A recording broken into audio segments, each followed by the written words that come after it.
Welcome to Policy Square by Primus Partners in association with Business World.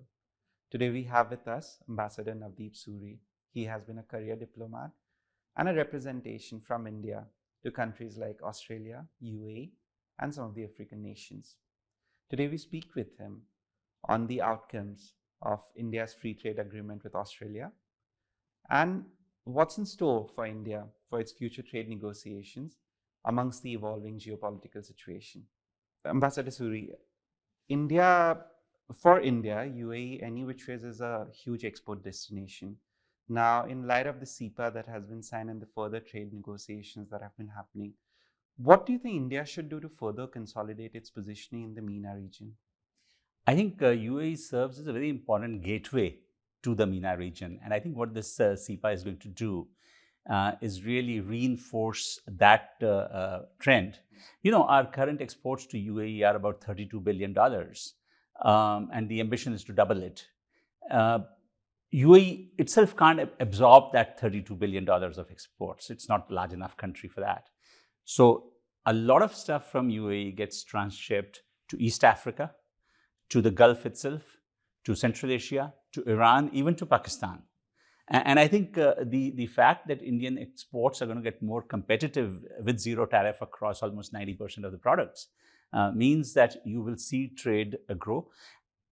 The way they've done it in UAE is interesting, that not only is Dubai the great entrepot, but Jebel Ali itself in Dubai is this wonderful free zone, which is not just a port, but backed up with exceptional warehousing facilities, exceptional quick transit facilities. So it's really convenient for exporters to ship to Dubai, to Jebel Ali, and then from there to send it out to other countries on the smaller ships. The other interesting thing which is happening, and it's part of the fine print of the CEPA, in fact, in the accompanying vision document, which the Prime Minister signed with Sheikh Mohammed bin Zayed, is that there's a plan to set up an India Mart in Dubai, very close to where the expo site today is. This is a little bit on the lines of the Dragon Mart that the Chinese had established. The concept is to create a large retail space where our MSMEs can showcase their electrical products, sanitary products, plumbing, finished goods, white goods, all of that. Buyers from Africa, say if you're an importer in Ethiopia or in Kenya, then you don't need to go to Ahmedabad or Hyderabad or somewhere else to source the particular product. It's an easy straight flight to Dubai on Emirates. You come, you choose your product, you can touch and feel it, backed by warehousing, and be shipped in the desired quantity to the importer. So I think the CEPA plus the India Mart concept, which DP World has offered to India, is going to be a game changer. Now, interesting, you pick on that. So now I just want to go inwards a bit, because while we're speaking about exports, recently Honorable Minister of Commerce did announce that there has been a growing interest from UAE in probably states, probably in Union Territories of, say, J&K. There are a bunch of MOUs that have been signed across sectors like real estates and otherwise. Now, as somebody who has been in the thick of such negotiations in the past, probably, the journey between mere MOU signing and realization, the grounding that really happens, quite a bit. Now, as somebody who has really observed it closely, according to you, what is it that India necessarily should do, and probably from the UAE side also, for these realizations to happen? So I've actually written about this. It has two very important dimensions. One is the strategic dimension. Look, it is hugely important for us from a political perspective if Emirati companies start investing in J&K. So let me put it out there. And it wouldn't be the first time. UAE, during my term as ambassador, gave us support on two important occasions. One, when the OIC foreign ministers were meeting in Abu Dhabi on the 1st of March 2019, and they invited Mrs. Sushma Swaraj, our foreign minister, as the guest of honor, despite Pakistani protests and tantrums and all of that. The second was when Article 370 was abrogated, and UAE was the first Arab country to stand up and say that this is India's internal business. So there's a track record that by virtue of the close strategic partnership and the exceptionally close personal chemistry between the leaders. UAE is lending this kind of a political support.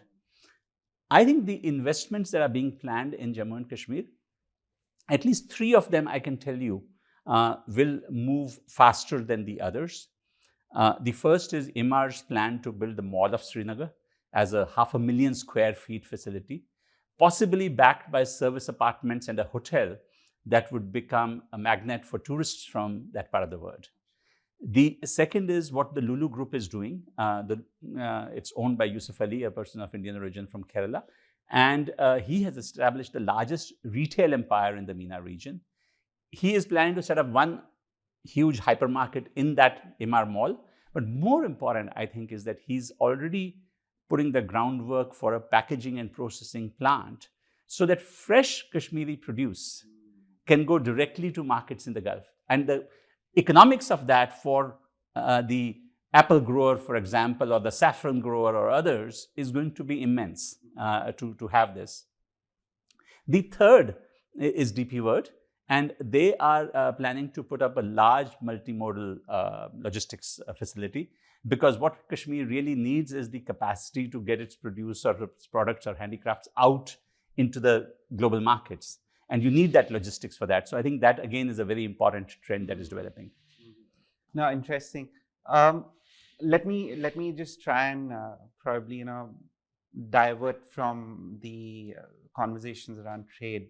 And I know this is a favorite topic amongst people now, which is to do with climate change and, the whole idea around the net zero target. Now, what I really wanted to understand from you, there is a global narrative, and it will take some time for the narrative to mature for a country like India. Now, in the interim, what is it that you foresee as a country, the role that we should play?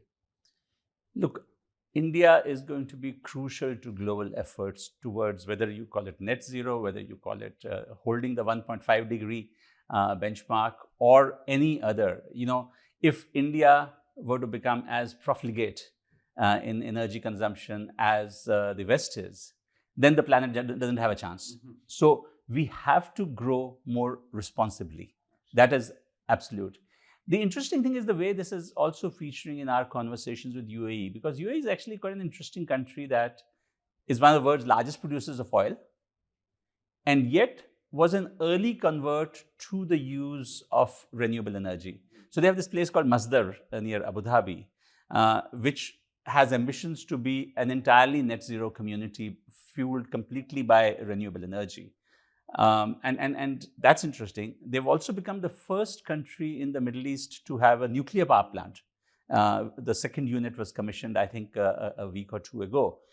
And the third point here is that in the vision statement that India and UAE have signed is a very strong commitment to build on green hydrogen as a strategic resource. So both countries intend to collaborate very closely in making green hydrogen a truly viable fuel for the future. Now, I'm interested to touch upon that because, it really gives me the idea to ask you this next question, which is controlling the narrative, so to say, And the reason why I touched upon that, because, while there have been discussions around, further trade agreements being negotiated and otherwise, we do see that there is a growing so-called narrative of protectionism also across countries. Now, in a situation such, the so-called vulnerable sectors and otherwise, now, what should really India do to protect the rights of those vulnerable sectors, really, So I think the two FTAs that we've negotiated and signed recently with the UAE and with Australia are an interesting case in point, because one is that we've clearly learned the lessons from the mistakes that we made about 10, 15 years ago when we went into a slew of agreements with ASEAN countries and so on, and found that we were really at a disadvantage in some manufacturing sectors and in palm oil and other areas, and ended up being huge importers from those countries. The two FTAs that we've signed, one is with a country which gives us huge market access, but we have put a very high benchmark to define rules of origin. So unless there is 40% local value addition, it doesn't qualify. And that clearly is a provision there to prevent abuse. With the Australians, we've been careful to leave the dairy and agriculture sectors out for the time being. And again, it is out of the realization that, in India, your typical farm size is about half an acre, 1 acre, 1.5 acre. In Australia, it's 50,000 acres. So how do you expect the small Indian farmer to compete with somebody who's doing completely mechanized agriculture on an industrial scale, really? And so I think we were completely aware. And one of the things that we've managed to do in the run-up to the signing is manage expectations. Because rather than go into an all or nothing mode, which was earlier the thinking, even on the Australian side, I can tell you, the recognition that a 70 or 80% solution is good enough for now, let me put that into the bag and then move forward from there and build that trust and confidence and the habit of working together with each other. And I think the other thing, so our negotiators have done a good job in focusing on the complementarities in the economies and protecting sectors that are vulnerable, but also opening prospects for our products. Look at the pharmaceuticals carve out with UAE. We've gotten them to agree that any product that has US FDA or other global approval does not need repeated inspections from local authorities, which used to be hugely time-consuming, expensive, and a cause of delay by not months but years in the acceptance of a product. The fact that it becomes fast-tracked in UAE, the fact that it gets fast-tracked in Australia, will help just the pharmaceutical sector as a case in point. The other is we've been negotiating on mobility of persons. And I think, again, we have seen breakthroughs initially in that Indian students going to Australia will probably be able to stay longer and work longer over there. Qualified professionals will find it easier to move and so on. So I think there are other elements in the FTAs which should stand us in good stead. Ambassador, thank you so much. The points made have been, I'm sure there's a lot of value that comes from this conversation. Pleasure. Thank you so much again for being a part of this show, and we look forward to speaking with you again soon. Thank you. All right. Thank you.